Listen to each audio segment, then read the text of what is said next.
በቃ አሳበዱት እኮ ህዝቡ እኮ ለመልስ እንኳን አጣለት።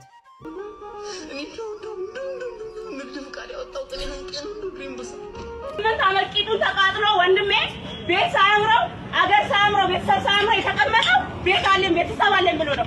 እኛ ማለታችሁ ውጪ ላይ አርግታችሁ ለሌላ ሰው ልትሰጡ ማለት እንግዲህ ሀገር ይፈርደኛል። የትየለሌ የእጥፍ ጭማሪ በአማካይ ነው ቁጥር የተቀመጠው እና የዚህ አይነት ድጉዳ በነጋዴው ላይ ወርዶበታል። ነጋዴው ደግሞ ስራውን እየሰራ አይደለም።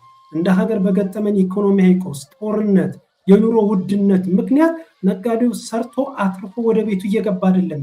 የሆነ ጅራፍ ነው የታዘዘብን፣ ሰይፍ ነው የታዘዘብንና በአንድ ላይ አለመቆማችን፣ ግፍን በጋራ አለመቃወማችን፣ ጥቂቶች ዋጋ ሲከፍሉ በአደባባይ ሲያለቅሱ የሰው አለ ሲሉ ዝም ማለታችን ሁላችንም አንድ ላይ እየመታን እየመጣ ዋጋ እያስከፈልን ይመስለኛል። አሁንም ወደዛ ካልደረስንና የአንዱ በደል የኔም ነው ብለን ካልተቀበልን ይሄኛው አይመለከተኝም፣ ይሄኛው የኔ ብሔር አይደለም፣ ይሄኛው የኔ ሱቅ አይደለም፣ ይሄኛው አይመለከተኝም ብለን ተደብቀን ዝም ብለን የራሳችንን ኑሮ ብቻ በራስ ወዳድነት ከኖርን አይቀርም ሁሉም ላይ አንድ ባንድ ገዢ ነው፣ ገዳይ ገዳይ ነው እየመረጠ ያንሱስን ማስታገሱ አይቀርም። ሌባም ሌባ ነው፣ አምባገነንም አምባገነን፣ ዘረኛ ደግሞ መሄጃው ጉዞ አያልቅ እስከታች ይገባል።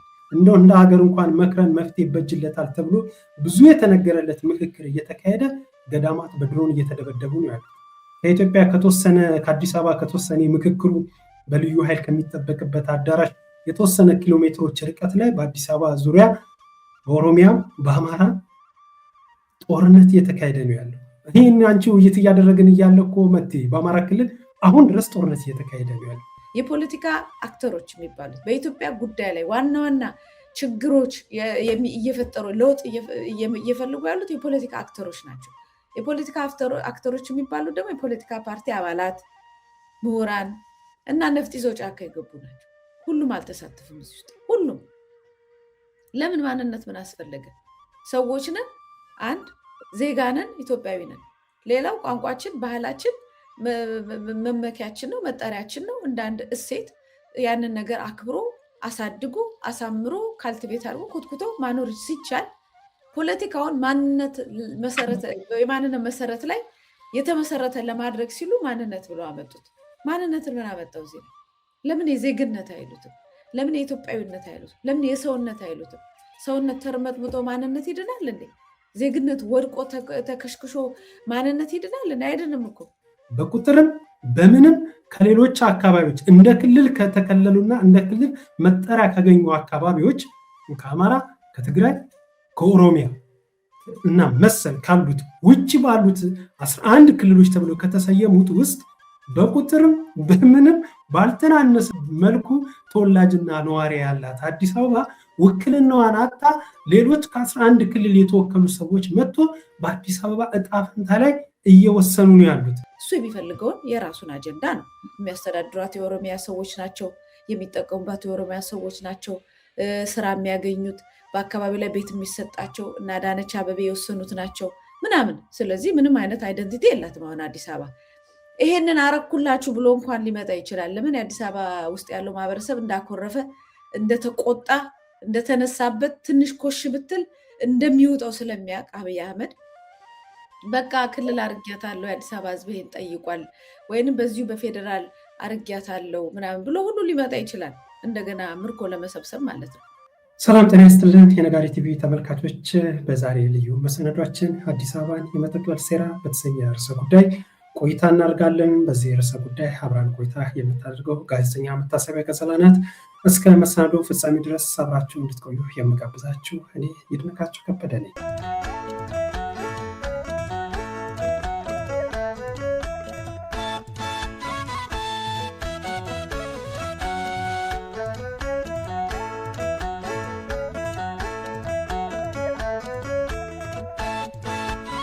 ጤና ይስጥልን ጋዜጠኛ መታሰቢያ ቀጸላ፣ እንኳን ደህና መጣሽ። ጠፍተሽ ነበር።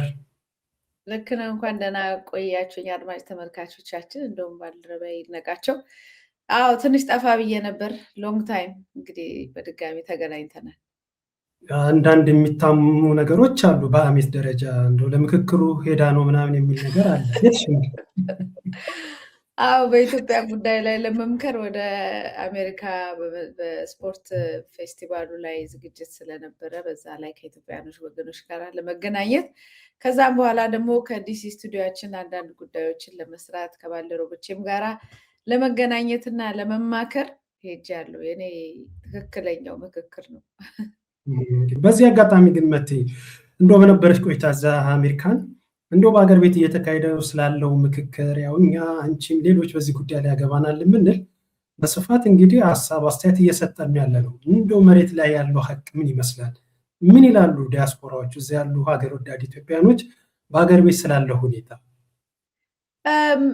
ምንም እንደ ትልቅ ነገር እንትን አሉ። አሁን እንግዲህ እንደ 2-3 አይነት ማህበረሰብ አይደለ ያለን። አንድ ዝምተኛ አለን ማጆሪቲ ቤቱ እና አንዳንድ ኦኬዥኖች ሲስተካከሉ ብቻ ያለውን የስሜቱን የሚናገር በጣም ልቡ ያዘነ በኢትዮጵያ ዝምተኛ የምንለው በጣም ብዙ አለ።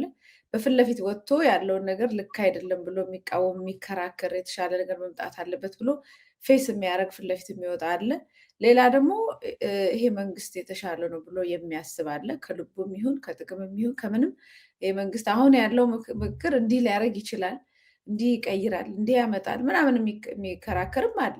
ሶስቱም ኤግዚስት ያደርጋሉ።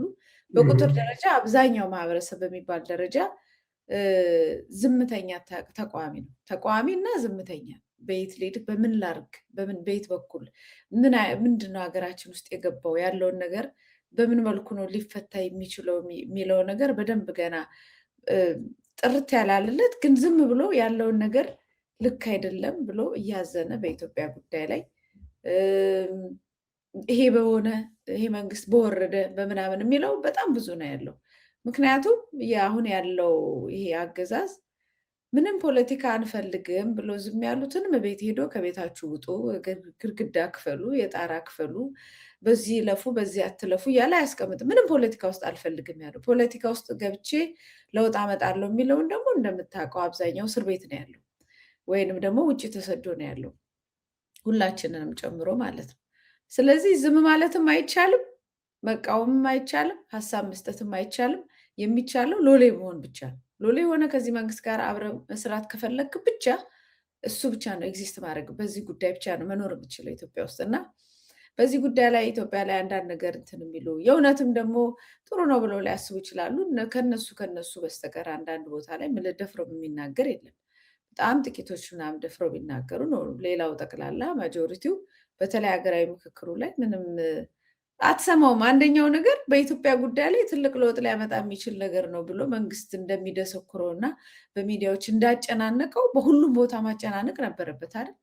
የለም፣ ጸጥ ነው፣ ጸጥ ረጭ እና ግን መቲ እዚህ ጋር ላቋርጥሽ እና ከዲያስፖራ ግን የሚተወከሉ አሉ ተብለው በዚህ በመንግስት የመገናኛ ብዙሃን ከእንዲህ ከአሜሪካም ስቴት ከእንዲህ የመጣነን የሚሉ አንዳንዶች ተመልክተናል። አንዳንዶቹ ደግሞ እንደው በአንድ ወቅትም ያው በቅርበት የምናውቃቸውም ሰዎች እዛው ሚዲያም ላይም እያየናቸው ነው ያለነው እና ዲያስፖራ አልተወከለም እያልሽን ነው። እኛ ግን ተወክሏል የሚል ዜና እየሰማን ነው ያለን እኮ። ዲያስፖራ ስንት አይነት ዲያስፖራ እንዳለ ደግሞ ገልጫለሁ።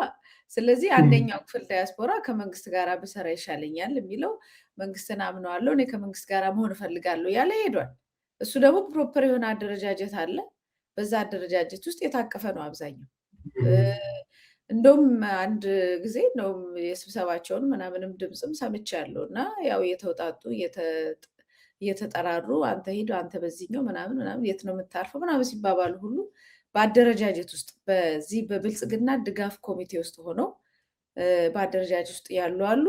እንደገና ደግሞ አንዳንድ ቦታዎች ላይ ደግሞ ራሱ ያገዛዙ ሰዎች እየሄዱ ሃንድ ፒክ ያደረጓቸው በግል አናግረዋቸው ምን ብሏቸው ኑና ይሄ ነገር ለሀገር ይጠቅማል ያሏቸው ደግሞ እዛ ቦታ ላይ ተገኝተውም አይተናል። ስለዚህ የሄዱ የሉም እኮ አይደለም፣ የሄዱ አሉ። ግን የሄዱት እነዚህ ከመንግስት ጋራ ብንቆም ይሻለናል ወይም ከመንግስት ጋር መሆን ነው ለውጥ የሚያመጣው ብለው ያስቡ ናቸው። ይሄ መንግስት ምንም ለውጥ አያመጣም ያለው ማጆሪቲው አለመሄድ ብቻ ሳይሆን ስለ ጉዳዩ ራሱ ሲያወራ አትሰማም። ምንም ነገር የእውነት የኢትዮጵያን ጉዳይ የሚለውጥ ከሆነ እኮ አይተዋል እኮ ልክ ለውጥ መጣ በተባለ ሰዓት ይሄንን ሰው ለመደገፍ እኮ ከጫፍ እስከ ጫፍ ነው አይደል የወጣው። ለሀገራዊ ምክክሩም ከጫፍ እስከ ጫፍ በዛ ልብል ነበር መውጣት የነበረበት። ግን በዚህ አገዛዝ ተስፋ መቁረጥ ምንም አያመጣም፣ ሁሉ ነገር ውሸት ነው ምናምን ብሎ ተስፋ ስለቆረጠበት ከምንም አልቆጠረውና ለውጥ እንዲመጣ ብቻ የሚፈልገው ማህበረሰብ ማጆሪቲው እሱ ነው፣ ብዙ በአብዛኛው እሱ ነው። እና እሱ ደግሞ ሲያወራም አትሰማው፣ ምንም ነገር ትንፍሽ ሲል አትሰማው። የአሜሪካ በሄድኩበት ጊዜ ስለ ኢትዮጵያ እንደው ሰው እንደው እንዴት ሆኖ ነው የሚኖረው፣ እንደው እቺ ሀገር እኮ ምናምን፣ እቺ ሀገር እኮ ችግር ውስጥ ገባች፣ ሰው የሚበላው አጣ፣ ጦርነቱ ህዝቡን ጨፈጨፈው፣ ሀገሪቷን ገደላት ከሚል ወሬ ባሻገር ስለ ኮሪደር ያወራ ሰው ምናምን አታገኝም። ደፍሮም ለማውራት ይከብዳል፣ ኢትዮጵያ ካለችበት መከራ አንጻር ማለት ነው። ከዛ ውጭ ሁሉንም አቮይድ ማድረግ ከፈለገ ደግሞ የኳስ ሲዝን ነበር፣ የዓለም ዋንጫ፣ ስለ ኳስ ነው የሚያወራው፣ አለቀ እንጂ በዛ ሌብል እንደዚህ ወገቡን ታጥቆ ይሄ መንግስት እኮ ምናምን ብሎ ደፍሮ የሚወጣ ሰው አታገኝም። መልካም፣ ጥሩ ትዝብትሽን ነው ያካፈልሽን። በተለይ ከኑሮ ውድነቱ አጠቃላይ ካለው ኢትዮጵያ ውስጥ ችግር አንጻር እንደሆ የሰው ምን እየሆነ ነው የሚለው ትዝብትሽን አጋርተሽናል። ከዚሁ አንጻር ወደ ዛሬው ጥልቅ ውይይታችን ከመግባታችን በፊት እውነትም ኢትዮጵያ አሁን ያለበት ሁኔታ ምን ይመስላል የሚለውን እስኪ ወደ ዋናው መሰናዳችን ከመግባታችን በፊት እንመልከት። በተለይ አሁን የታክስ የግብር ወቅት ነው እና በዚህ ወቅት ላይ ህዝብ ከፍተኛ ሮሮ እያሰማ ነው ያለው። ከዚህ ጋር በተገናኘ የተለያዩ የመገናኛ ብዙሃን የህዝብ ሮሮ እያሰሙ ነው ያሉት። እሱን መረጃ አጋራሻለሁ። በቅድሚያ እንደው እንዲህ ጋዜጠኛ እንዲህ መረጃ ጣቢያ ይህንን አለ ከምንል ራሱ ብሶት የደረሰበት አካል ይህንን ጉዳይ እንዴት ይገልጿል የሚለውን እንመልከት። መቲ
መቲ እንደምታዩ ነው እንግዲህ ምሬቱን ሊገልጽበት የሚችል ቋንቋም ሁኔታ ሁሉ እስኪቸግረው ድረስ መቼ ነው ንግድ ፍቃድ እጄ ያወጣሁት? የዛን ቀን ነው እግዚአብሔር እግሬን በሰበረው። እኔ የሰራሁበትን ያገኘሁትን ማነው ሰርቼ አትርፍ ያገኘሁትን ልክፈል። ከዚህ ውጭ በአንዴ እንደ አይነት 100,000 ብር ከየት አምጥቼ እንዴት ሆኖ በየትኛው ላቤ ጠብ አድርጌ ነው የምከፍለው ብሎ እንዲህ በምሬት በአደባባይ ላይ ወጥቶ ገልጾታል። ቅድም መግቢያ ላይ ለመግለጽ እንደሞከርኩት ምናልባት አንቺ ይህን ዜና ብትሰሪ ወይ እኔ ይህን ዜና ብሰራው ወይ የሆነ የዜና ምንጭን መሰረት አድርገን ሰራን ብንል የተለመደው የማጠልሸት የብልጽግና ጸር ምናምናን የሚለጠፍ ፖለቲካዊ ታፔላዎች አሉ። ግን ይኸው እንደወረደ ይህንን ይመስላል። ምን አሰባለሽ በዚህ ጉዳይ ላይ መቲ? ሲጀመር እኛም የህዝቡን ምሬትና ሐዘን በህዝቡ ላይ የሚደርሰው በደል ተከትለን ነው እዚህ ቦታ ላይ በዚህ ፖዚሽን በዚህ አቋም ያመጣ ነው እንጂ ህዝቡ ደስተኛ ቢሆንና ደስ ብሎት የተመቻቸ ቢኖር እኛ ምን ገዶን እዚህ ነገር ውስጥ እንገባለን? የህዝቡን ጩኸትና ሮሮ ለማሰማት ነው እኛም ይሄንን ስራዬ ብለን የያዝነው። እና በቃ አሳበዱት እኮ ህዝቡ እኮ መልስ እንኳን አጣለት። ግብር ተወደደብኝ ይበል። ከዚህ በፊት 2-3 መዓት ቪዲዮዎች አውጥተናል። መዓት በቃ ማህበረሰቡ ከአቅሙ በላይ እንደው ምክንያት እንኳን ለመስጠት በዚህ ምክንያት ይሄ የሆነብኝ በዚህ ምክንያት የሆነብኝ እንዳይል ሁሉ ጨርሶ አቅሎን እንዲስትና ተነስቶ ጎዳና ላይ እንዲወጣ ራሱን እንዲያጠፋ ሁሉን ነገር እንዲተው በህይወቱ ተስፋ ቆርጦ ወይ በሊቢያም ይሁን በምንም ያው እሱም ሞት አለበት በዛም እንዲወጣ ምናምን የሚያደርግ ነው። ሰው በሀገሩ ላይ የመኖር መብቱን ሙሉ በሙሉ ተቀምቶ ባሪያ እንዲሆን ባርነት ራሱ የማይመችበት ሁኔታ ላይ ነው። በዚህ ደረጃ ባርነት ሁለተኛ ዜጋ ስትሆን እኮ ያለ ፕሪቪሌጅ ይቀነስባል። ይህን ትችላለህ፣ ይህን አትችልም፣ መኖር አትችልም፣ መስራት አትችልም፣ መውጣት መግባት አትችልም፣ በዚህ ቤት ውስጥ አያቶች ቅድመ አያቶች ቤተሰቦች የገዙት ቤት ውስጥ አንተ መኖር አትችልም ምናምን እየተባልክ ነው።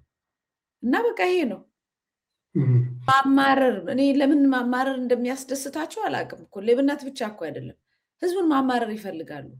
ምንድን ነው በምሬትና በብስጭት ራሱን ገሎ እንዲጨርስላቸውና እንደ ልባቸው ብቻቸው እንዲሆኑ አልገባኝም። እኔ አንድ ንግድ እኮ ትንሽም የሆነ ትልቅ ሰርቶ በትክክል ህጋዊ በሆነ መልኩ ታክስ ከፍሎ ለሀገሪቷ እነሱ ናቸው እየወጡ ይህን ያህል ታክስ ሰበሰበን እያሉ በኩራት የሚናገሩት እነሱ ናቸው። ያንን ገንዘብ ይዞ አንዴ ለድሮን አንዴ ለመንሸራሸሪያ እንደምን የሚጠቀሙት እነሱ ናቸው።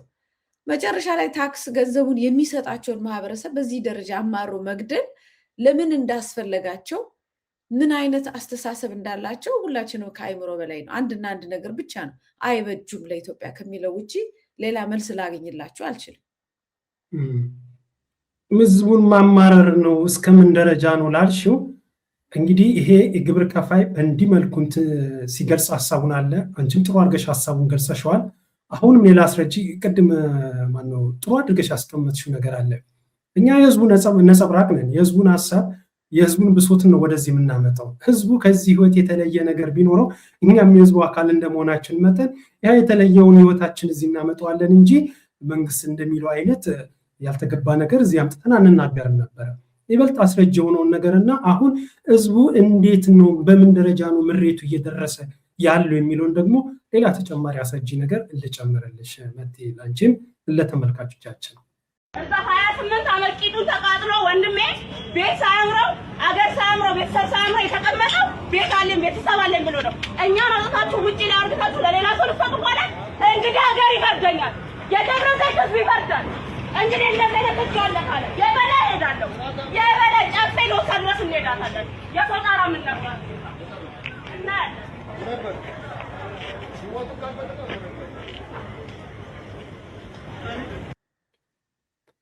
ይኸው ወንድሜ 30 ዓመት በሙሉ እጅግ ደክሞ ለፍቶ ያፈራውን ንብረቱን ወስዳችሁ ቀምታችሁ የላሻችሁ ልታደርጉት የተዘጋጃችሁት ነው። ይሄንን ነገር አልተውም፣ ህግም ካለ እስከ ጨፌው ድረስ እስከዛም ድረስ ሄጄም ይሄን ነገር ፍትሻለሁ እፈልጋለሁ ብላ ይኸው በቀን በጠራራ ፀሐይ እንደ ህብድ እያስለፈለፏት ነው ያለው። ይሄ ነገር ይኸው በቪዲዮ በምስሉ ላይ እንደሚታየው ቅድም የምናጋራዎች ይህ ችግር የአንድ አካባቢ ብቻ አይደለም። በመላው ሀገሪቱ እንዲህ አይነት ህዝብን የማማረር ህዝብን በአደባባይ ወጥቶ በእንዲህ መልኩ ጭምር ብሶቱን እየገለጸ ነው ያለው። ይህንንም ቪዲዮ ጋር እየያዘሽ ሀሳብሽን ታጋርኛለች። ቅድም ከታክስ ጋር ከሰጠነው መረጃ ጋር አንድ የወጣ መረጃ አለ። የሚገርምሽ ነገር በዚህ በቁርጥ ግብር ጋር በተገናኘ አሁን ላይ በክልልም በከተማም ደረጃ የመጣባቸው ድቡዳ በንጽጽር ሲቀመጥ በፊት ከ15,000 እስከ 25,000 ብር ይከፍሉ የነበረ አሁን ወደ 180,000 ብር ከፍ ብለዋል። መቲ 10,000 ብር የነበረው ደግሞ ወደ 46,000 ብር፣ 12,000 ብር የነበረው ደግሞ ወደ 110,000 ብር እንዲጠጋ ተደርጓል። የትየለሌ የእጥፍ ጭማሪ ነው። በአማካይ ነው ቁጥር የተቀመጠው። የዚህ አይነት ድቡዳ በነጋዴው ላይ ወርዶበታል። ነጋዴው ደግሞ ስራውን እየሰራ አይደለም። እንደ ሀገር በገጠመን ኢኮኖሚያዊ ቀውስ፣ ጦርነት፣ የኑሮ ውድነት ምክንያት ነጋዴው ሰርቶ አትርፎ ወደ ቤቱ እየገባ አይደለም ያለው። ይህ ሁኔታ ባለበት ሁኔታ ነው እንግዲህ እንዲህ እየተደረገ ያለው።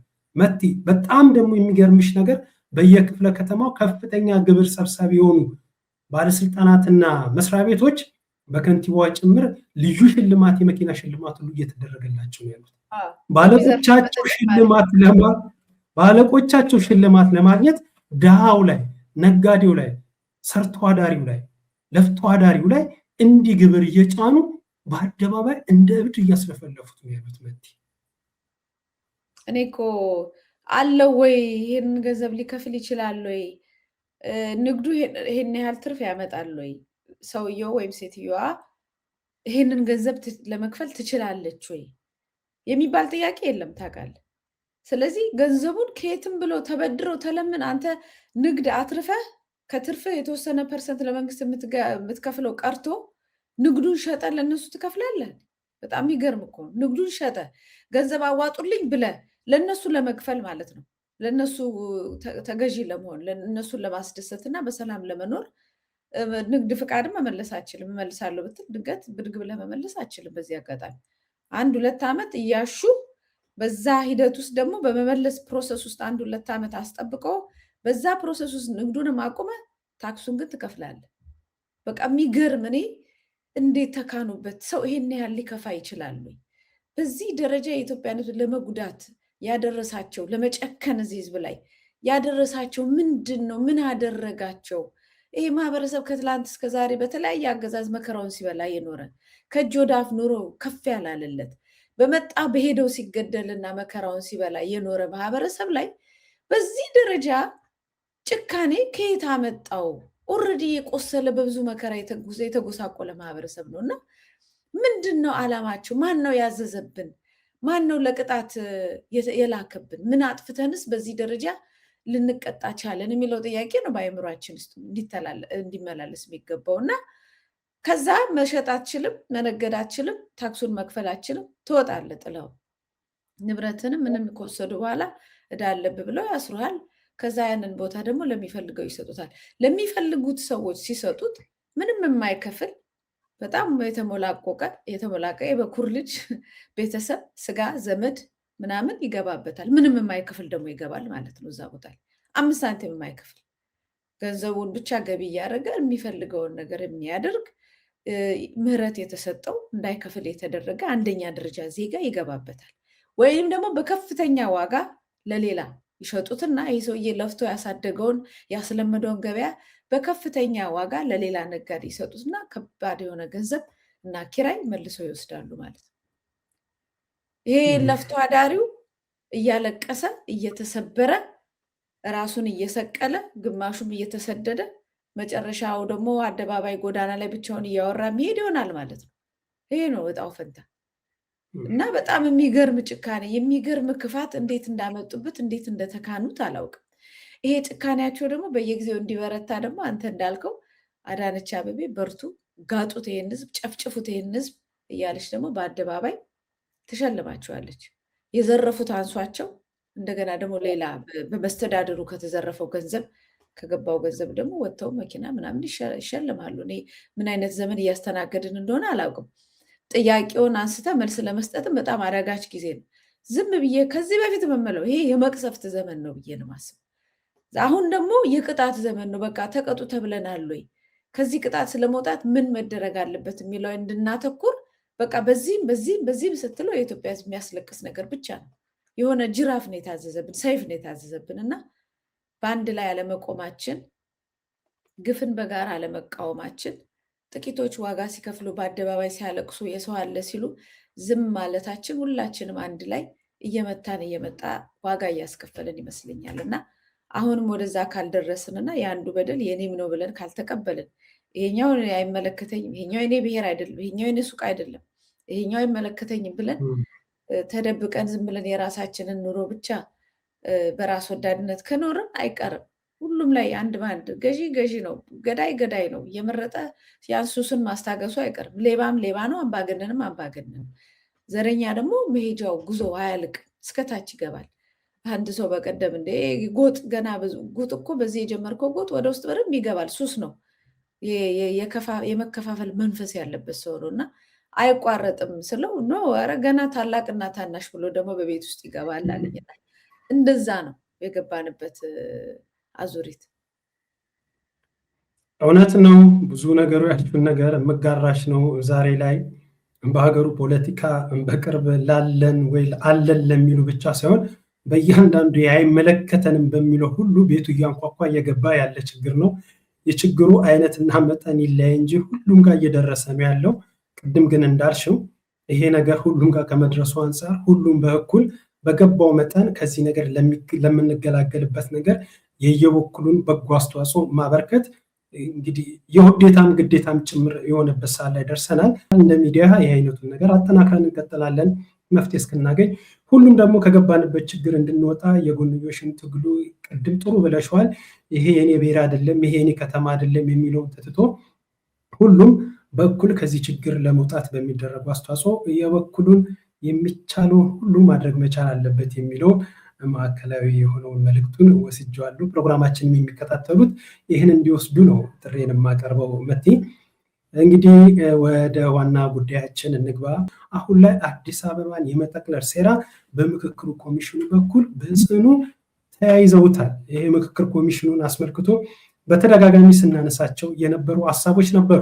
እንደው ለውይይታችን እንዲረዳን መቴ ለምሳሌ ከራሱ ከምክክሩ ሂደት ብንጀምር ካካሄዱ ከ10 ወደ 50 አባላት ባላቸው ንዑስ ቡድኖች ተመካክረው የቀረቡ ሀሳቦች ለ250 አባላት ስልታዊ ቡድን ሲቀርቡ ሀሳቦቻችን ተቆርጠዋል፣ ተንጠባጥበው ቀርተውብናል የሚል ከራሱ ከምክክሩ ኮሚሽን አባላቶች ከውስጥ በሚወጡ መረጃዎች ጭምር ይሄ ሁሉ በሰፊ እየተነገረ ነው ያለው።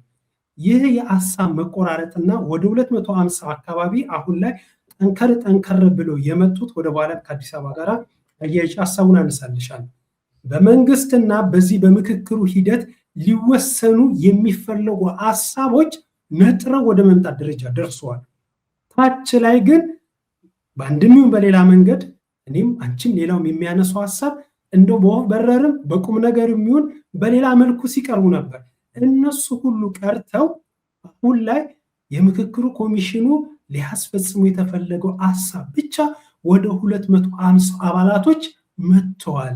ይሄ ደግሞ ሆን ተብሎ ሀሳቦቻችን እንዲቆራረጡ እንዲቀሩ ተደርጎብናል፣ ታች ላይ ቀርቶብናል የሚል ሀሳቦች ከዚህ አሳታፊ አይደለም፣ ተገቢም አይደለም፣ ውቅሩም ልክ አይደለም ስንለው የምክክር ኮሚሽን ባሉ አባላቶች ላይ ይሄ ጥያቄ ተነስተዋል። ከዚህም ጀምር ይህንን ጥያቄ እንዴት አየሽው መቲ? መጀመሪያ እኔ ምክክር ኮሚሽን ወይም ሀገራዊ ምክክር የሚለውን እውቅና አልሰጠውም። አዎ ሀሳቡ ጥሩ ነው። መጀመሪያ ላይ ብዙ ነገሮች ተስፋ ጥዬበት ነበረ። ከዛ በኋላ ግን የአብይ አህመድ ምክክር ኮሚሽን ስለሆነ የአብይ አህመድ ምን መመካከር ያስፈልገዋል? ሀገር እየገዛ አይደለ? በጉልበት በጦርነትም ሀገር እየገዛ ነው። ምን መመካከር ያስፈልገዋል? መከር ካልመከርክ፣ ህግ አወጣህ አላወጣህ፣ ተነጋገር ካልተነጋገርክ እሱ የሚፈልገውን ነው የሚፈጽሙ እስካለ ድረስ ወንበሩ ላይ። ስለዚህ ልክ ተማክሬ ነው ሁሉ ነገር ያደረግኩት የሚለውን ነገር ለመስራት ብቻ ህዝቡን ከዓለም አቀፍ ሰብስቦ በራሱ አደረጃጀት ስር ያሉ ሰዎችን በመንግስት ተቋም ስር ያሉትን አደረጃጀት ይዞ ሄዶ የብልጽግና ምክክር አለ። እኔ በበኩሌ የብልጽግና ምክክር አለ በቃ ዝም ብሎ የብልጽግና ፓርቲ የሚያደርገው አንድ ስብሰባ አድርጌ ነው የማየው እንጂ ከዛ ውጭ ምንም ነገር አይደለም። ምንም ነገር አይደለም። ማንም መጥቶ እዛ ቦታ ላይ ሀሳብ ስለሰጠ የሚለወጥ ነገር የለም። መንግስት የማይፈልጋት ነገር አትለወጥም። የሚለወጥ ቢሆን ብዙ ሰዎች ጥያቄ ሲጠይቁ መንግስት ያንን ሰምቶ ይሄ አገዛዝ መንግስት አልለውም፣ መንግስት በጣም ምንም የመንግስት መልክ የለውም፣ ለውጥ ማምጣት ጥያቄ ሲጠየቅ ያንን ጥያቄ የህዝቡን ጥያቄ ወስዶ ከህዝቡ ጋር ተማክሮ ለውጥ ማምጣት ሲገባ ጥያቄ ለሚጠይቁ ሰዎች ሰልፍ ለወጡ ሰዎች ሰይፍ ይዞ ነው የወጣው። ጥያቄ ለሚጠይቁት ሰዎች እስር ቤት ነው ጨርሶ ሙሉ በሙሉ አንደበታቸውም እጅግራቸውም የሚታሰርበትን ውሳኔ ነው የወሰነው። ምንም አይነት ጥያቄ ምንም አይነት ሀሳብ ሰጥተህ የትም እንደማይደርስ የምታውቅበት አገዛዝ ውስጥ ሆነ ተመካክረን ለውጥ አመጣን ምናምን የሚለው ይቅር፣ ተመካክረን የሚፈልገውን ነገር አጸናንለት ሊሉ ከሆነ የተቀመጡት ይቀመጡ። ምክንያቱም ይህንን ነገር ሌጂትሜት የማያደርገው ብዙ ሺህ እንትኖች አሉ፣ ምክንያቶች አሉ። ዝርዝር ውስጥ አልገባም። ከሁሉ አንድ ነገር ብቻ ግን እገልጻለሁ። የፖለቲካ አክተሮች የሚባሉት በኢትዮጵያ ጉዳይ ላይ ዋና ዋና ችግሮች እየፈጠሩ ለውጥ እየፈልጉ ያሉት የፖለቲካ አክተሮች ናቸው። የፖለቲካ አክተሮች የሚባሉት ደግሞ የፖለቲካ ፓርቲ አባላት፣ ምሁራን እና ነፍጥ ይዘው ጫካ የገቡ ናቸው። ሁሉም አልተሳተፉም እዚህ ውስጥ። ሁሉም የፖለቲካ ፓርቲ ተጠያቂዎች፣ ተከራካሪዎች እስር ቤት ናቸው ያሉት። ምሁራን በዚህ ጉዳይ ላይ ሀሳብ ሊሰጡ የሚችሉት እስር ቤት ናቸው ያሉት። የጠየቁ በዚህ ጉዳይ ላይ የሚንቀሳቀሱ እስር ቤት ናቸው ያሉት። ሌላው ማህበረሰብ ይሄ ሆነብኝ ብሎ እንደ ማህበረሰብ አማራን ብትል ሌሎቹ ጫካ የገቡ ብትል በኦሮሚያ በትግራይ ሁሉም ብዙዎች ጥያቄ በሰላም መፍትሄ አጥተው ጫካ ገብተዋል አይደል? በሰላም የሚያነጋግራቸው አጥተው ጫካ ገብተዋል። ታዲያ ከማን ጋር ነው የምትመካከረው? ይህ ምስኪን ማህበረሰብ ምንም አይነት ተጽዕኖ በዚህ ጉዳይ ላይ ጫካ ያልገባ እስር ቤት ያልገባ በፖለቲካ ውስጥ ህይወቱ የሌለ ምንም ዝም ብለህ ከየቤቱ ወስደ ምን አርግ ነው የምትለው? ዝም ብለህ እጅ እያወጣ ምናምን አጽድቅልኝ። እሱማ ፓርላማ ያጸድቁልህ የለ እንደ እጃቸውን እንደዚህ ያለ ድካም የሚያወጡ አሉ። አሁን የፓርላማውን ሌላ ቨርዥን አምጥቶ እጅ እንዲህ እያልክል እንድትውል ማለት ነው ለሱ አጀንዳ። ከዛ ውጭ እንደው ለምሳሌ ያስገቧቸውም ሰዎች አሉ ይኖራሉ። እነሱ ደግሞ በድምፅ ብልጫ እንዲታፈኑ ተደርገው ነው የገቡትን። ግን ተሳትፈን ነበርኩ እነከሌ ተሳትፈው ነበር ከኛ ጋር ምንም ግንኙነት የሌላችሁ ተብሎ ይገባሉ። ከዛ በድምፅ ብልጫ የራሳቸውን ሰዎች ብዙ አድርጎ ኦህዴድ ምንም ስለሚያስገባ በዛ ይሸፈናል። ከዛ ይሄኛው ሀሳብ ጸና ይላል። ግን አሁን ራሱ መጀመሪያ ላይ ያረከው አጀንዳ አንድ ይልና ሀገር ግንባታና ማንነት። ሲጀመር ማንነት ላይ የተመሰረተ ሀገር መገንባት ስለማንችል ነው ማንነትን አስቀድመን በሄድንባቸው 50 ዓመታት ነው ይሄው ደማችን እየፈሰሰ ያለው። ስለዚህ ይሄንን የህወሓት የሰራውን የብሔር ብሔረሰቦች አንዱ ከአንዱ እንትን የሚል ሰውን እንደ ህዝብ፣ ሰውን እንደ ሰው፣ ዜጋን እንደ ዜጋ የማያየውን ብሔር ማንነቱ ቋንቋው ላይ ብቻ መሰረት ያደረገው የተተከለው ህገ መንግስት ደማችንን እያፈሰሰው ሌላ ህገ መንግስት መሳይ ማንነት ላይ ያተኮረ ህገ መንግስት መሳይ አጀንዳ ይዘው መጡ። ለምን? ማንነት ምን አስፈለገ? ሰዎች ነን፣ አንድ ዜጋ ነን፣ ኢትዮጵያዊ ነን። ሌላው ቋንቋችን፣ ባህላችን መመኪያችን ነው፣ መጠሪያችን ነው። እንደ አንድ እሴት ያንን ነገር አክብሮ አሳድጎ አሳምሮ ካልቲቬት አድርጎ ኮትኩቶ ማኖር ሲቻል ፖለቲካውን ማንነት መሰረት ላይ የተመሰረተ ለማድረግ ሲሉ ማንነት ብለው አመጡት። ስለዚህ አሁንም ስለ ጎጥ ነው ማለት ነው ክርክሩ። ከዚህ በፊት እነመለስ በህገ መንግስቱም በምንም እዛ አንጦሮጦስ ውስጥ ከተውን ጉድጓድ ውስጥ ከተውን የሄዱበት ቦታ ላይ እዛው ከጉድጓድ ሳትወጣ እሱኑ ዲፕ እየቆፈርክ ማለት ነው ወደታች። ማንነትን ምን አመጣው እዚህ ላይ? ለምን የዜግነት አይሉትም? ለምን የኢትዮጵያዊነት አይሉትም? ለምን የሰውነት አይሉትም? ሰውነት ተርመጥምጦ ማንነት ይድናል እንዴ? ዜግነት ወድቆ ተከሽክሾ ማንነት ይድናል እንዴ? አይድንም እኮ። ዜግነት ልክ ሲወድቅ፣ ኢትዮጵያዊነት ልክ ሲወድቅ ማንነትን ብቻ ታወጣና እኔ ኦሮሞ ነኝ፣ አማራ ነኝ፣ ትግሬ ነኝ ብለህ እርስ በርስ ትቧቀሳለህ። እኔ በላይ ነኝ፣ እኔ በላይ ነኝ፣ የማያልቅ ጦርነት። ይህንን እሳት ስለሚፈልግ ጦርነቱንም ለማስጀመር ብዙ ሂደት ተደርጓል። ነገሩ አሁን ወደ ራሱ ስለዞረበት ማንነት ብሎ አስገብተው አጀንዳ አድርገው አመጡት። የሚገርም ነገር ነው። ከዛ ውጭ አዲስ አበባን ጉዳይ ያው ብዙ እንሄድበታለን። አዲስ አበባ ጉዳይም እንደ አንድ ማንነት ብለህ ቁጠረው። ምክንያቱም የአዲስ አበባ ጉዳይ የአዲስ አበባ ነዋሪዎች ጉዳይ ነው። የአዲስ አበባ ነዋሪዎች የሉበትም እዚህ ውስጥ። እንደ ማንኛውም ስለ አማራ ክልል የአማራን ክልል ህዝብ ሰብስበህ የምታወራ የትግራይን ጉዳይ ላይ የትግራይን ህዝብ እንዲሁም እንኳን ይቅር የትግራይ ህዝብ አሁን በአሁኑ ጊዜማ የትግራይ ህዝብን እዛ ሄደው ማሰባሰብ ስላልቻሉ የትግራይ ተወላጆች ብሎ አዲስ አበባ ላይ ነው እየመረጡ ያወያዩት ማለት ነው። በምን? በትግራይ ጉዳይ ላይ። በአዲስ አበባ ጉዳይ ላይ ግን የሚወያየው ኦህዴድ ነው። ምክንያቱም አዲስ አበባ የኦህዴድ ናት ምናምን ብለው ስላሰቡ አዲስ አበባ ትልቅ ከተማ፣ የሁሉም ብሔር ብሔረሰቦች መቀመጫ፣ የአፍሪካ ህብረት መቀመጫ፣ በቃ አንድ የሁላችን መሰባሰቢያ ሆና ሳለች አገርን ጠቅላላ አስተዳደር የተባለው አካል የኔ ነው የኔ ነው እያለ ሊቧጨቃት ማለት ነው። የት ነው የሚወስዷት? ነቅለው እኮ የሆነ ቦታ ውስጥ ነቅለው በጉያቸው ቢደብቋት ሁሉ ደስ ይላቸዋል። እና ይሄ አጀንዳ ነው ደግሞ በዚህ በአዲስ አበባ ላይ ጉዳዩን አምጥተው አንዴ የራሷን ችላ ክልል ትሁን፣ አንዴ ደግሞ የኦሮሚያ ክልል ትሁን፣ አንዴ ደግሞ በፌዴራል መንግስቱን የሚሉ ሶስት እነዚህ ነገሮችን አምጥተው ያው አንዴ እንዳልከው በ500 ከዛ በ50 ከዛ ደግሞ በ10 አድርገውታል። እያወያዩ ያው ዝም ብለው ቀናቸውን እየቆጠሩ ነው ያሉት። ከዛ ምንም አይነት ውሳኔ ሊመጣ ይችላል። አዲስ አበባ ባለችበት ትሁን ክልልም ትሁን ብለው ሊመጡ ይችላሉ። እንዳለች በፌዴራል መንግስት ትሁን ሊሉ ይችላል። በፌዴራል መንግስት ሆናም ራሷን ሆና አታውቅም። የፌዴራል መንግስቱ የሚፈልገውን የብሔር ብሔረሰቦች ምናምን የምንለውን ሳይሆን እሱ የሚፈልገውን የራሱን አጀንዳ ነው። የሚያስተዳድሯት የኦሮሚያ ሰዎች ናቸው፣ የሚጠቀሙባት የኦሮሚያ ሰዎች ናቸው፣ ስራ የሚያገኙት በአካባቢ ላይ ቤት የሚሰጣቸው እና አዳነች አቤቤ የወሰኑት ናቸው ምናምን። ስለዚህ ምንም አይነት አይደንቲቲ የላትም አሁን አዲስ አበባ።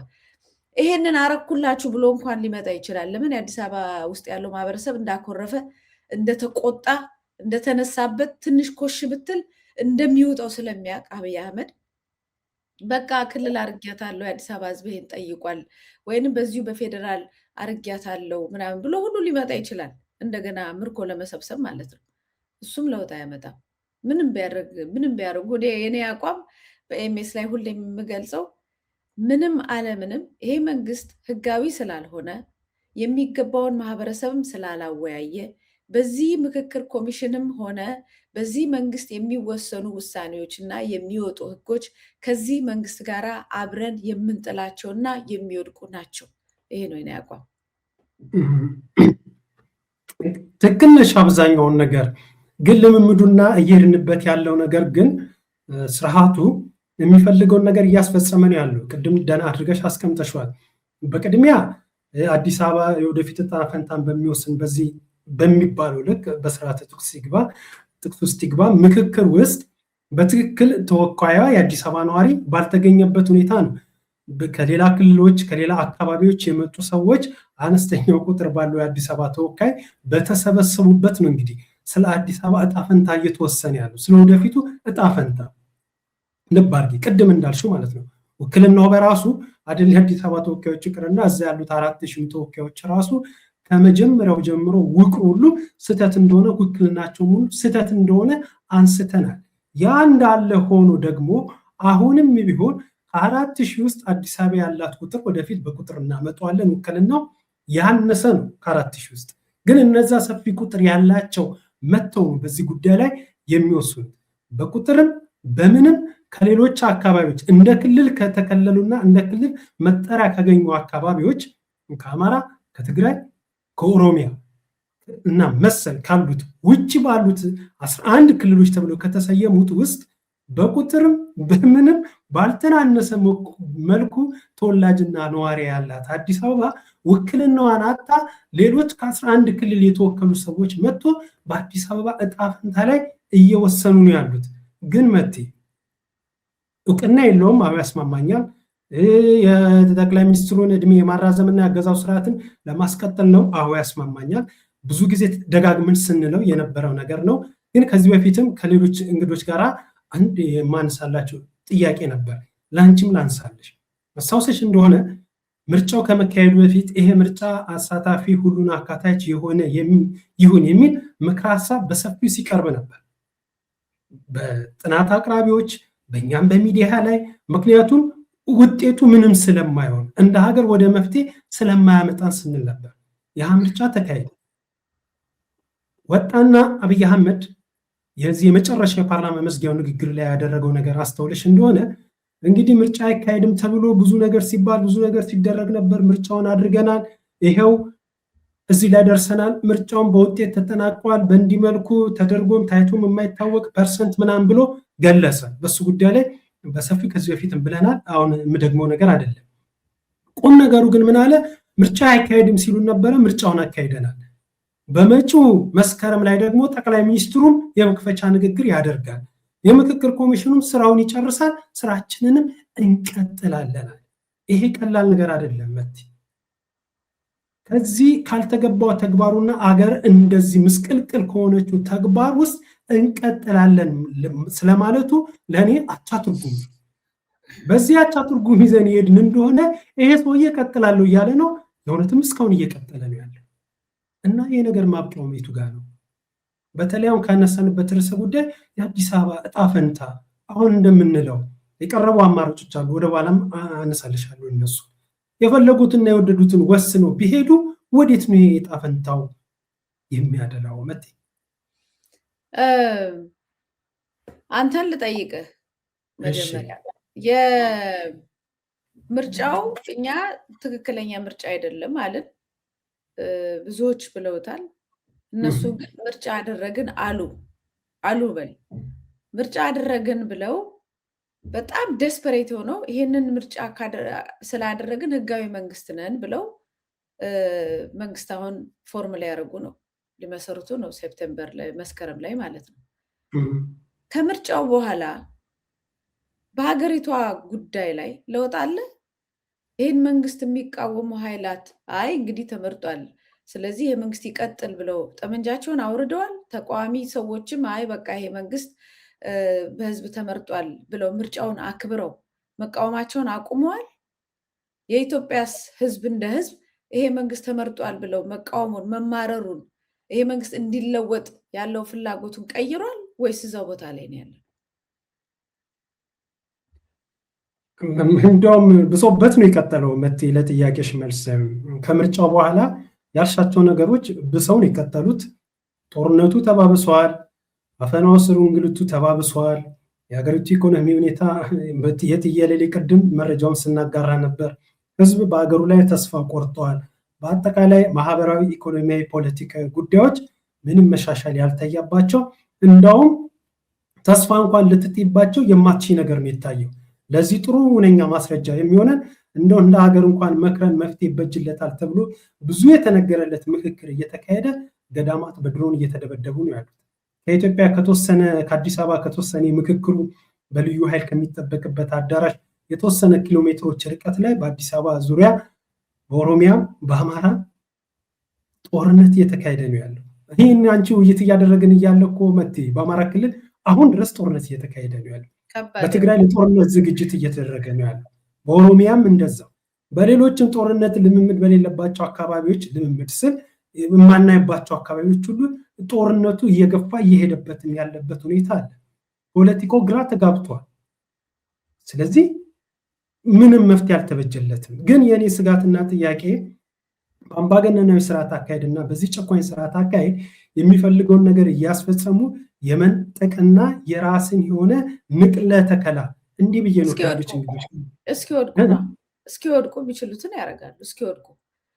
እስኪወድቁ ነው የሚያደርጉት። ይሄን አሁንም እኮ ስለዚህ ምርጫ አልተካሄደም። ምንም አዲስ ነገር በዚህ መንግስት ውስጥ ምንም አይነት አዲስ የመጣ ነገር የለም። እነሱ እንደሚፈልጉት ህጋዊ ናቸው ብሎ የተቀበላቸው ማህበረሰብም የለም። እንደውም ከዚህ ቀደም ከነበረው በላይ ይሄንን መንግስት ለመጣል የሚደረገው እንቅስቃሴ በጣም እያየለን የመጣው። ስለዚህ ይሄ የምታየው መንደፋደፍ እስኪወድቅ ድረስ እንጂ ምንም የሚያመጣው ነገር የለም። ምንም ነገር የሚጨምረው ነገር የለም። የተጨመረ ነገር የለም። የተለወጠ ነገር የለም። ምርጫውን እውቅና የሰጠ የለም።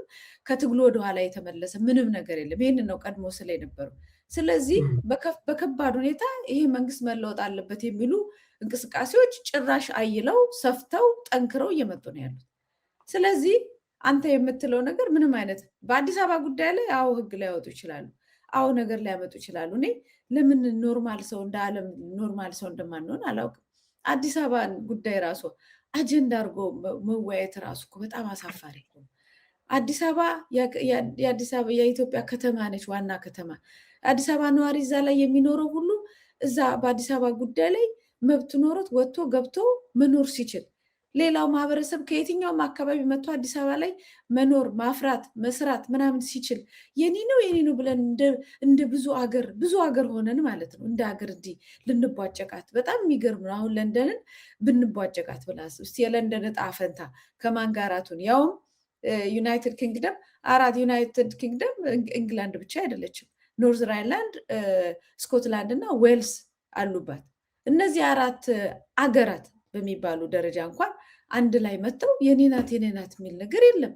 ትልቅ ከተማ እንድትሆን ነው የምትፈልገው፣ እንድታድግ ነው። የዓለም ከተማ ግሬተር ለንደን ብሏት የዓለም ከተማ እንድትሆን ከሁሉም አካባቢ የሚያድጉ ልጆች መጥተው እዚህ ተምረው ወይም ከዚህ ተነስተው በቃ አድገው ለንደን እንሄዳለን ምናምን የሚሉባት ማለት ነው። ልክ አዲስ አበባ እንደምንለው እንደዛ ኖርማል መሆን አቅቶን ሀገር አስተዳደር ተብሎ የተሰጠው መንግስት የኔ ነው ምናምን የት ነው ይዟት ከኢትዮጵያ ነቅለው ይዟት ሊወጡ ነው? አልገባኝም።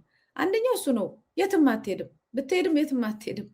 እነሱ የሳሉትን በህገ ወጥ መንገድ የሳሉትንና የሰሩትን ነገር ነገ የምናስተካክለው ይሆናል። ለዚህ ነው አሁን ምንም ማድረግ ያለብን ፎከስ አድርገህ ትክክለኛ የኢትዮጵያዊ መንግስት ሁሉንም ዜጋ እኩል የሚያይ ሁሉንም የክልል የሀገር የክፍለ ሀገር ሁሉንም የኢትዮጵያ ቦታዎች ለሁሉም እኩል አድርጎ ለሁሉም ዜጋ እንደ ልቡ እንደ ድሮ የሚኖርበት እንጂ ይሄን ነው ያንተ ነው በሚባባል ጠባብ አስተሳሰብ የምንጋደልበትን አይዲዮሎጂ የሚቀይር ዜጋ ሰው የሆነ መንግስት እስኪመጣ ድረስ ይሄ ትግል ይቀጥላል። ስለዚህ እሱ ላይ ፎከስ ነው የምታደርገው። ያ እንዲመጣ ነው ፎከስ የምታደርገው። እዚህ ጋር ቀየሩ ግር፣ እዚህ ጋር መጡ ግር እያለን ኃይላችንን መጨረስ የለብንም። ልክ ነው። ጣሊያንም እኮ 5 ዓመት አዲስ አበባ ላይ ቆይቷል ኖሯል እኮ አለ እንዲ አሁን ጣሊያን ያዋቀራቸው ምናምን በዚህ በዛ ያለው ምናምን አለ እንዲ አሁን የለም እኮ ጣሊያን እኮ ምንም የለም አዲስ አበባ ላይ የለም። ህግጋቱም የሉም እኮ ያሉት ኢትዮጵያውያኖች ናቸው ያሉት። ማንም መጥቶ አምባገነን ይሁን ከሀገር ውስጥ ይሁን ከውጭ ይሁን መጥቶ ከዛ በፊት ያሉትም የሉም። ደርግም የለም፣ ወያኔ እንኳን አለ፣ ግማሽ በግማሽ አለ። ከአብይ ጋር የሚሰራውም አለ። አብይ አማካሪ ሆኖም የሚሰራው እዛ አዲስ አበባ ላይ ስቲል ባለ ሀብቱ ምናምን ብቻ አሉ። ወያኔዎች ነው የምለው። የትግራይ ተወላጆች የሚለውን አስተካክሉ። እያወኩ አንድ ላይ ይመጣሉ። አንዳንድ ልክ ወያኔ ስትቃውሙ ትግራይ ተወላጆች ነው። እኛ እንደውም የመጀመሪያ ዋናው ነገር የትግራይ ተወላጅን ምሽግ ውስጥ ገብቶ ነገ የትግራይ ተወላጅ ዋጋ የሚያስከፍል አካሄድ መሄድ የለበትም። የወያኔ ስራ ከፋፋይ ነው። ማህበረሰቡን ከሌላው ለይቶ ነው ወስዶ ይዞ ዋጋ እያስከፈለው ያለው የሚል ነው አቋማችን። ሀገሪቷን የመሰረታት የትግራይ ህዝብ እንደ አንድ አገር ገንጣይና በአገሪቷ ላይ እንደ የተለየ አካል ሆኖ አጌንስት ይሄኛው ራሱን ነፃ አውጪ አድርጎ መውጣቱም ልክ ነው ብዬ አላምንም። እነ ህወሓቶች ሲያመጡት ማለት ነው። ሀገር የገነባውን ማህበረሰብ ጫካ ገብተህ የትግራይ ህዝብ ነፃ አውጪ ድርጅት የት ነው ነፃ የምታወጣው? የመሰረተውን ሀገር እዛው ከሌላው ማህበረሰብ ጋር ችግር ካለ ማስተካከል ነው እንጂ ነፃ ወጥቶ የትም ሊሄድ የሚችል ማህበረሰብ መሆን የለበትም። እንደ ታሪኩ እንዳመጣጡ እንደ አባቶቹ የምናይ ከሆነ ማለት ነው። ስለዚህ ይህንን ጥርት ባለ መልኩ ስንሄድ ትላንትና አዲስ አበባ አልበቃ ብላቸው ጠበው በቃ ሰማይ ምድሩ አልበቃ ያላቸው ሰዎች የሉም እኮ አዲስ አበባ ላይ አሁን። ስለዚህ አሁንም ምንም ነገር ቢያመጡ ማህበረሰቡ ኃይሉን፣ ጉልበቱን፣ እውቀቱን አሰባስበው የተሻለ ስርዓት የሚያስከብረውንና ሀገሪቷን ሰላም የሚያደርግ ስርዓት የማምጣት ጉዳይ ላይ ፎከስ ማድረግ ነው ያለበት። እዛ ላይ ነው አትኩሮቱን ማድረግ ያለበት እንጂ ምንም ቢያረጓት ደረጀ በቀደም እንደው ማስቆብኝ አይሞቀንም አይበርደንም ብሏል። ዋጋ ከከፈልን ዋጋ እንዳንከፍል ማድረግ፣ ነገር ግን ዘላቂ መፍትሄ የሚያመጣው ነገር ላይ ማተኮር እንጂ እነሱ አጀንዳ እየሰጡን አንዳንዴ እኛ የምንፈልገውን ቀድመን የጠየቅነው በማድረግ ውለታና ነጥብ እያስቆጠሩ ለዘላለም ለመኖር ለመጨቆን እንዲጠቀሙበትም አንፈቅድም። ሁለተኛው ደግሞ እያስፈራሩ ወደ እነሱ ተጠግተን እንድኖር የሚያደርጉትንም ነገር አንሰማም። እኛ የምናደርገው እንግዲህ ታይተ ተመርምረ ወድቀሃል፣ ስለወደቅ ለውጥ እንፈልጋለን ነው። እሱ ላይ ነው ፎከስ መደረግ ያለበት ብዬ ነው የማምነው። መልካም ማለት ብርታትን የሚሰጥ አሻግሮ ወደፊት የሚያይ ሀሳብ ነው። ምንም ቅዋሜ የለኝም እዚህ ባቀረብሽው ሀሳብ ላይ። እንደዚህ ኤነርጂ ጉልበት በሚሰጥ በተለይ በሀገሩ ፖለቲካ ላይ እንሳተፋለን ያገባናል ለሚሉ ሁሉ ጉልበትን የሚሰጥ ሀሳብ ነው። አሻግሮ ወደፊት የሚያይ ጉዳይ ነው።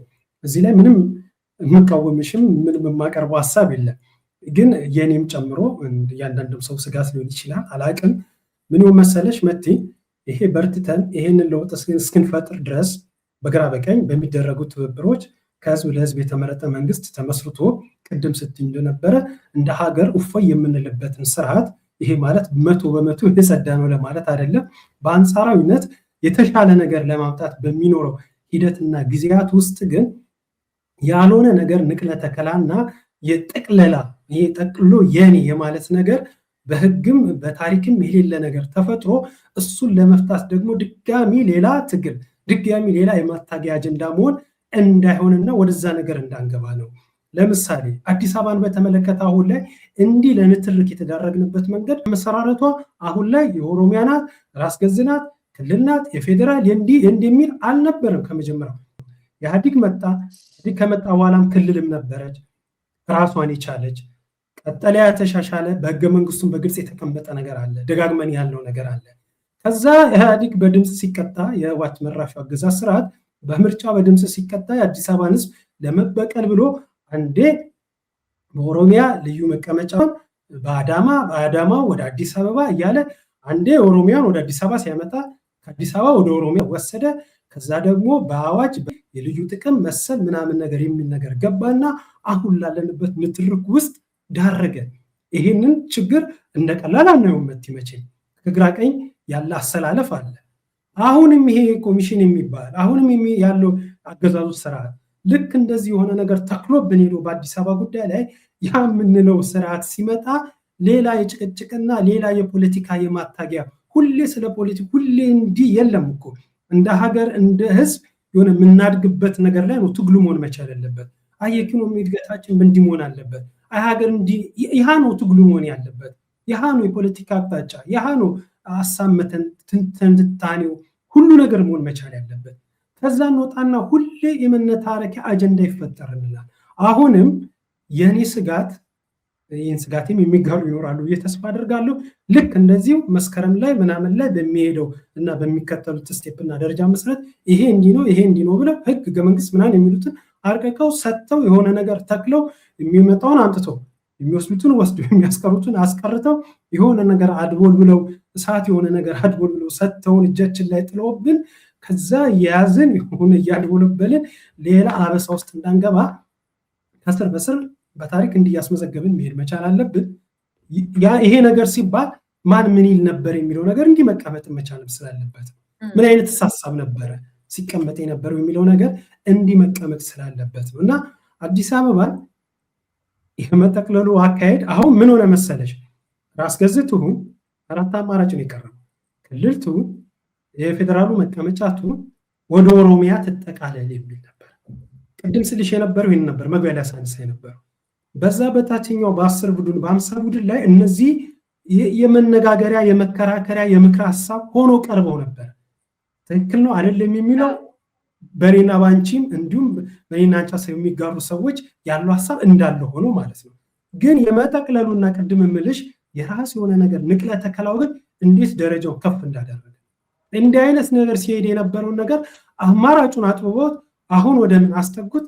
የፌዴራል መቀመጫ ትሁን ወይ ወደ ኦሮሚያ ትቃለል ወደሚለው ወደ 250 ምክክሩ መጣየሽ። ከዛ ቅድም አንቺ ምን ስትይ ነበር?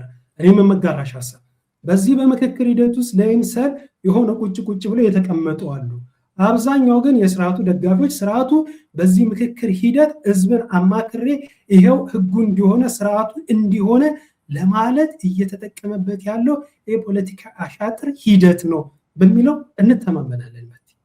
ይሄን መተማመን ከያዘን ፋይናሊ ከ250 ወደ 500 ከ500 ወደ 4000 ተመካካሪዎች ጉዳዩ ሲመጣ ጠቦ የአዲስ አበባ ጉዳይ ከበጣም መጥፎ የሆነ መጥፎ የመምረጥ አይነት ነገር አድርገው በተዘዋዋሪ ግን የማይገባ ነገር ተክሎብን እንዳልፉ ስጋት አለኝ የሚል ነውና ወደፊትም እንወያይበታለን።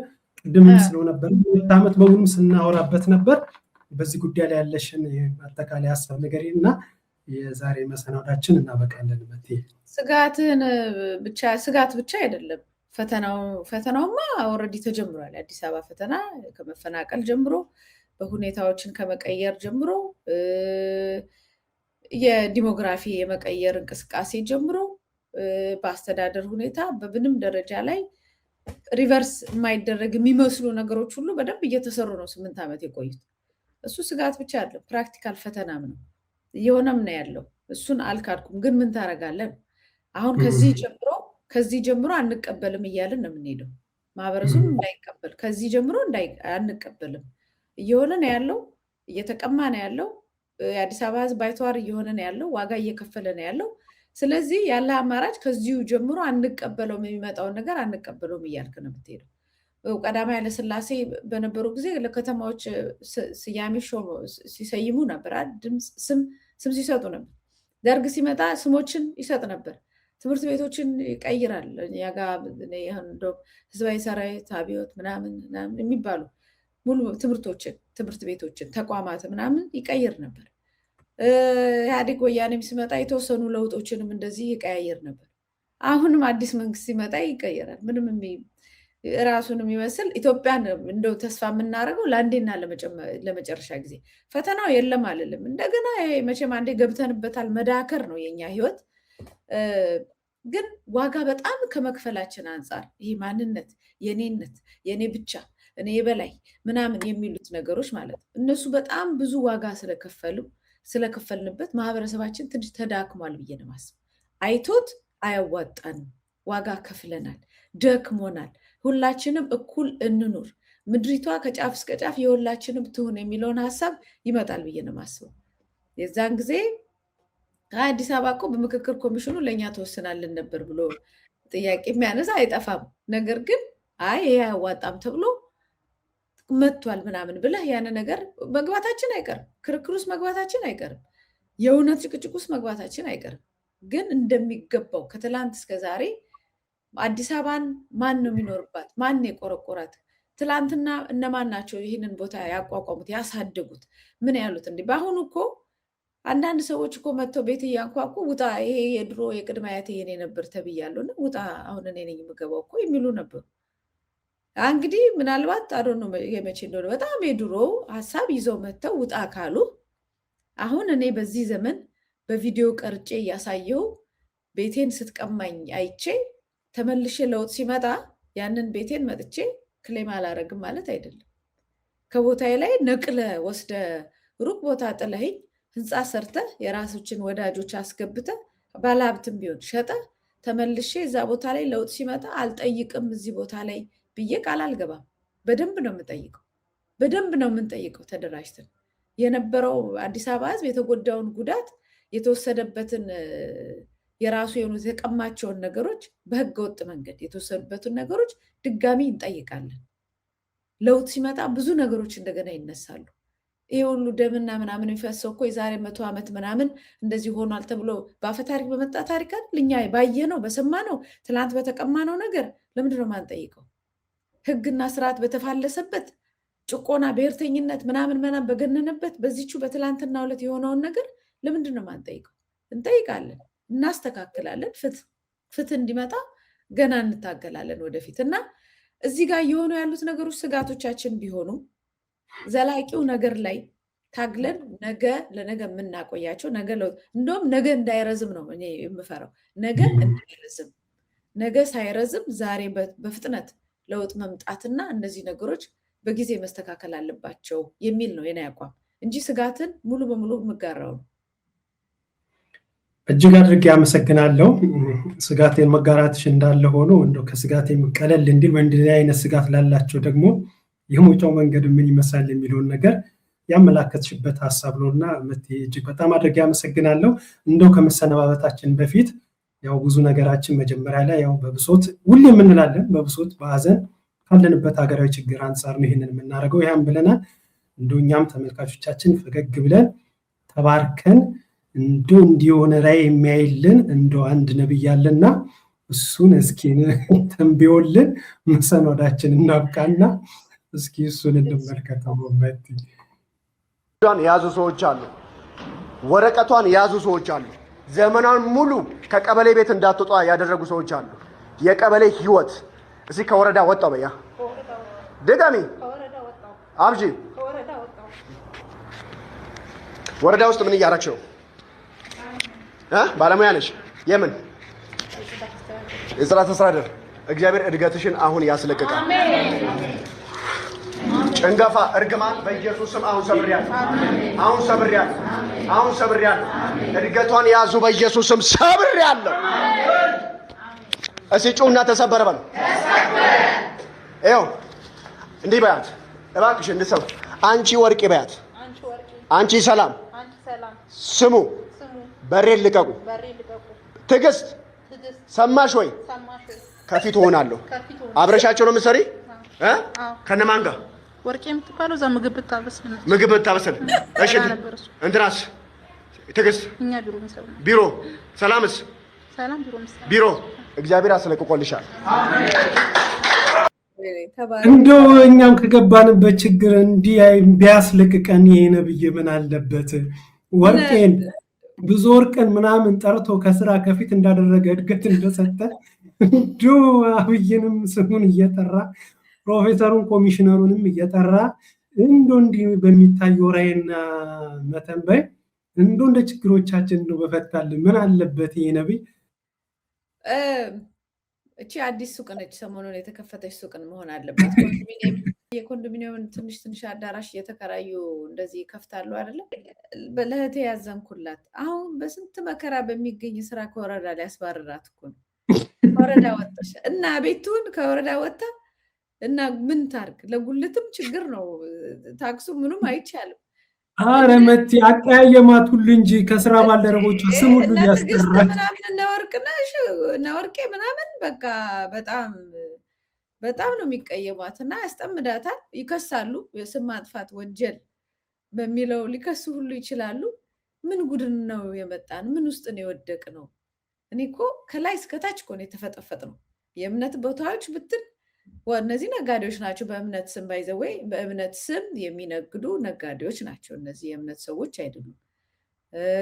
ያው እሱ ደግሞ እና አብይን ምናምን አይነካም። እነሱ የከፈቱለት አዲስ የስራ እድል ተጠቅሞ ነው እንግዲህ ገንዘብ እየሰራ ያለው። እዚህ ጋር ኮርነር ነገር ሱቅ ከፍቶ ቡና እያፈላ በቃ ይጠነቁላል። ሌላ ምንም በጣም ከዛ ደግሞ አወቅኩኝ ለማለት ማለት ነው። ልክ እነ ወርቄን ምናምን አውቂያቸዋለሁ። ተናገረኝ ጌታ ሊል ምንድነች እዚህ ምግብ የምታበስለው ነች ምናምን ቬሪ ኢዚ እሷን ለማወቅ ብቻ።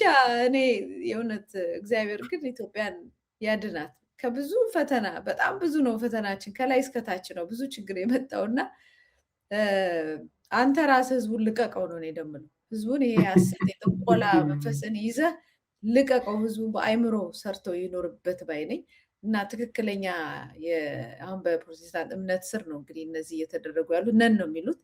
እኛ አንዳንድ ደግሞ አለን የአብይ ጴንጤዎች የምንላቸው የአብይ ጎስፕል ሐሰተኛ ነቢያቶች አሉ፣ ለአብይ የሚጠነቁሉ ማለት ነው።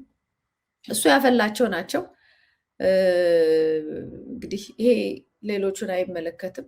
ሌቦቹን ግን እያጋለጠ ማህበረሰቡ ምን አለበት ራሱን ቢያድን ከእንደዚህ አይነት ትክክለኛ ፕሮቴስታንት እምነት ተከታይ ከሆኑ ትክክለኛ የሚሏቸው ጋር ለምን አይሄዱም? እንዲህ ፎቶውን ለጥፎ እንትን የሚሰራ ጋር ምን ያደርጋሉ? እኮ ፒውር ንግድ እኮ ነው። እና በጣም ከባድ ነው ይህ ስርዓት ያመጣው ነገር። በጣም በጣም በጣም ለመውጣት በጣም ዋጋ የሚያስከፍለን ነው። ለዚህ ነው ነገ መርዘም የለበትም የምለው። አዎ መቲ ሁነኛ ቃል ናት። ነገ መርዘም የለበትም። በረዘመ ቁጥር አበሳችን ይረዝምብናል። አበሳችን እንዲያጥር እንደ ሀገር ከገባንበት ችግር እንድንወጣ ነገ መርዘም የለበትም። ከረጅም ጊዜ ቆይታ በኋላ እንግዲህ በስራ ምክንያት ጠፋ ብለሽ ነበር። መተሽ እንዲህ ያለውን ሀሳብ በነጋሪት ቲቪ ቀርበሽ ለአድማጭ ለተመልካቾቻችን ስላቀረብሽልን መቲ እንደ ወትሮ እግዚአብሔር ያክብርልኝ፣ ክብረት ይስጥልኝ። እጅግ በጣም አመሰግናለሁ። አድማጭ ተመልካቾቻችን አዲስ አበባን የመጠቅለል ሴራ በተሰኘው ርዕሰ ጉዳይ እና መሰል ሀሳቦችን አንስተን ቆይታ አድርገናል። ባነሳነው ሀሳብ ይጠቅማል ይሆናል ያላችሁትን ነገር እንዳገኛችሁ ተስፋ አድርጋለሁ። በሌላ መሰናዶ ዳግም እስክንገናኝ ድረስ በያላችሁበት መልካም ሁሉ ይግጠማችሁ።